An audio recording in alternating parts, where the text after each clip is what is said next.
unit number 2 and page number 14. Our unit number 2 is the wooden bowl. The wooden means लकड़ी का बना हुआ, bowl प्याला. Children आप सब मेरे साथ साथ रीड करेंगे. Once upon a time in a small town in Germany. एक वक्त का जिक्र है जर्मनी के एक छोटे से कस्बे में. There lived a man called Kurt. एक आदमी रहता था, उसका नाम कुर्ट था. He lived with his son Manfred and his daughter-in-law थेकला. वो वहाँ अपने बेटे मैनफ्रेड और उसकी बीवी थेकला के साथ रहता था. They all shared a little old house at the end of a quiet street in the middle of the town. जो कि कस्बे के दरमियान में एक पुरसुकून गली के दी एंड पर सब एक साथ एक छोटा और पुराना घर शेयर करते थे. एक साथ यानी कि शेयर करना, मिलजुल कर रहते थे. Manfred was a carpenter and spent all his time in a workshop next to the house. Manfred was a carpenter. Manfred carpenter. Carpenter किसे कहते हैं स्टूडेंट्स? बढ़ई को, यानी कि जो बनाता है. मैनफ्रेड जो है कारपेंटर था और अपना तमाम तर टाइम वो अपने वर्कशॉप यानी कारखाने में गुजारता था, जो कि उसके घर के साथ था. He had learned carpentry यानी कि बढ़ई का काम from his father. उसने ये काम फादर से सीखी यानी अपने बाबा से सीखी. Who had been a famous carpenter in his days. जो कि अपने वक्त के बहुत मशहूर कारपेंटर थे. फेमस में मशहूर. Kurt had taught his son well, and the son earned a good living. Kurt ने अपने बेटे को बहुत अच्छे से काम सिखाया, जो कि अपनी ज़िंदगी को अच्छी गुजारने के लिए उससे पैसे कमाता था. He made furniture for the people of the town. और वो कस्बे में रहने वाले लोगों के लिए फर्नीचर बनाता था. And from time to time he did some carving. Carving means मुजस्समा साजी, और वो वक्ते वक्ते से कुछ मुजस्समा साजी भी करता था. The young couple Manfred and Thekla had a son called Wilhelm. Young couple यानी कि नौजवान शादीशुदा जोड़ा मैनफ्रेड और थेकला का एक बेटा था, उसका नाम विल्हेम था.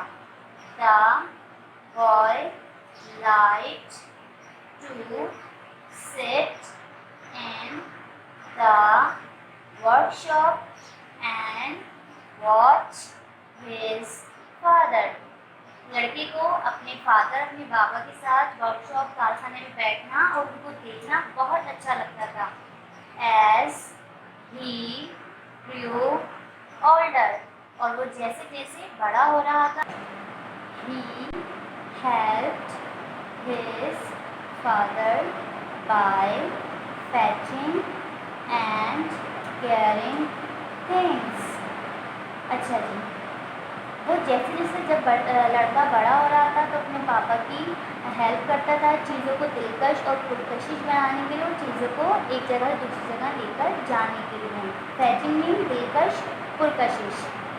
He learned to clean the tools and to take care of them.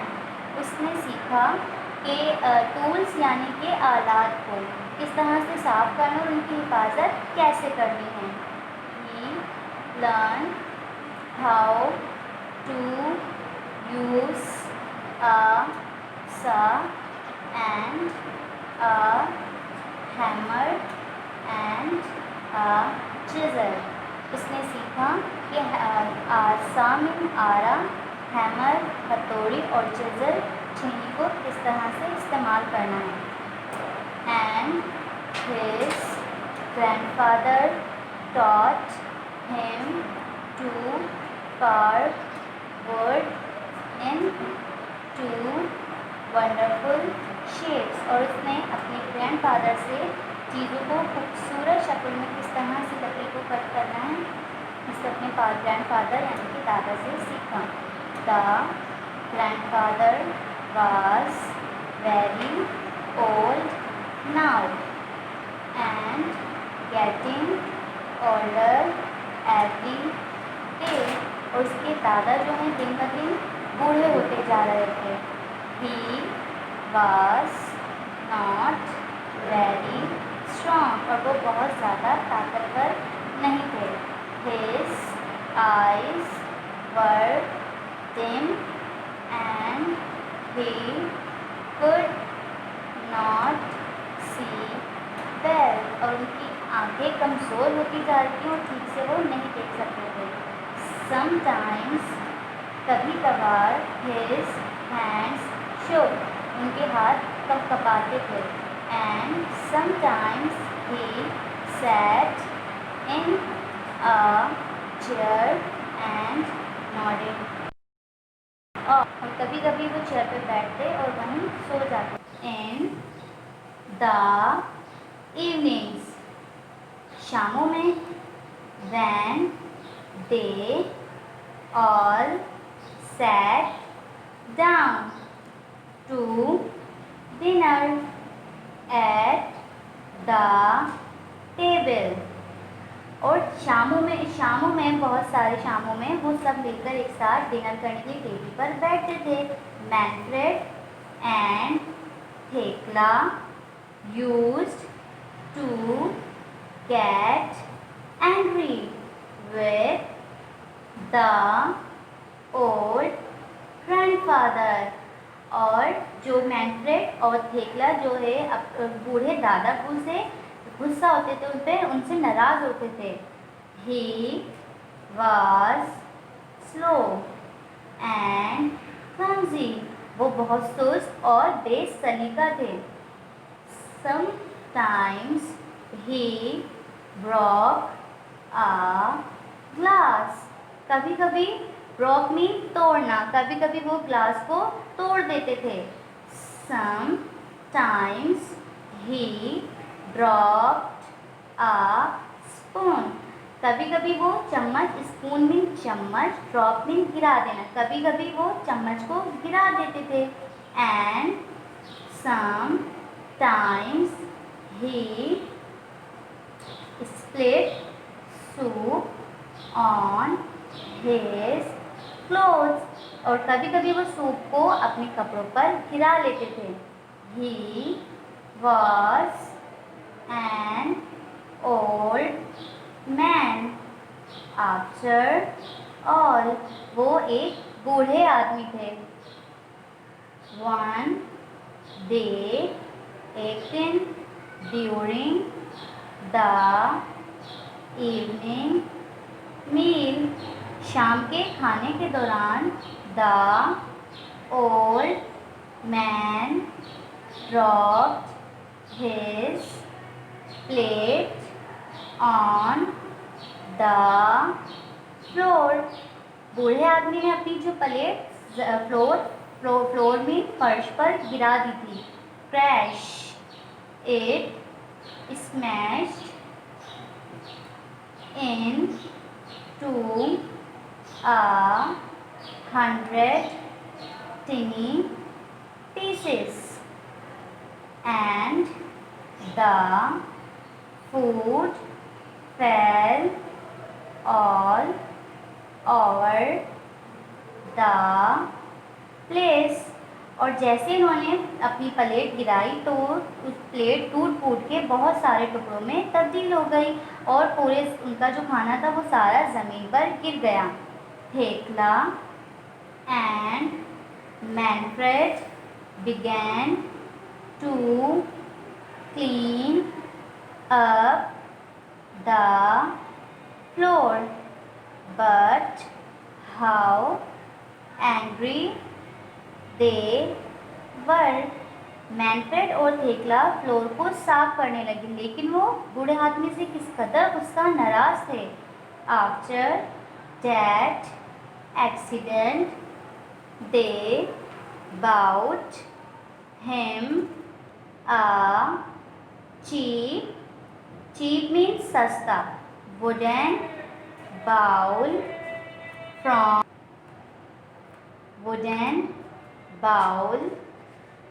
from the market and gave him his dinner in taste. उस एक्सीडेंट के बाद मैनफ्रेड और थेकला क्या करते हैं, मार्केट से एक सस्ता सा वुडन लकड़ी का प्याला खरीद कर लेकर आते हैं और फिर उसको डिनर उस प्याले में देते हैं। They made the old man sit by himself in the corner of the room to eat his food। उसके बाद डिनर दे देते थे और बूढ़े आदमी को रूम के एक कोने में बिठाते थे। The old man, बूढ़ा आदमी, was sad, he kept quiet and did not complain। बूढ़ा आदमी जब उसको कॉर्नर पे बिठाते थे लेकिन वो बहुत ज़्यादा उदास हो जाते थे, लेकिन वो बिल्कुल खामोश रहते और कोई शिकायत नहीं करते थे। वन इवनिंग, एक दिन शाम में, not long afterwards, Thekla and Manfred had finished work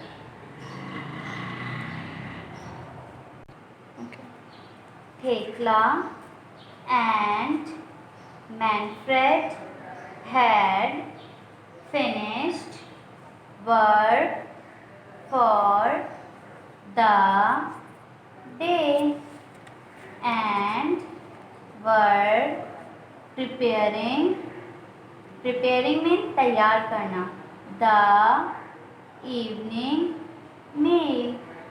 एक दिन शाम में मैनफ्रेड और थेकला अपना काम मुकम्मल करके रात के खाने की तैयारी कर रहे होते हैं। When the meal was ready, they called for Wilhelm। और जब खाना तैयार हो जाता है तो वो विलहेम को कॉल करते हैं यानी बुलाते हैं। They looked in his room but he was not there। जब वो उसके रूम में देखते हैं तो वो रूम में उनको नहीं मिलता। Where could that boy where could that boy be asked थेकला वो बॉय कहाँ जा सकता था थेकला पूछती है Manfred had no idea Manfred को कुछ आइडिया कुछ ख्याल नहीं था he asked the old man वो बूढ़े आदमी से पूछता है if he had seen Wilhelm but the old man shook his head जी जब मैनफ्रेड बूढ़े आदमी से पूछता है कि विलियम कहाँ गया तो वो बताता है अपना सर हिला के कि मुझे नहीं पता तो वो बॉय कहाँ जा सकता है अब आप लोग ये सोचिए जब तक के लिए अल्लाह हाफ़िज़।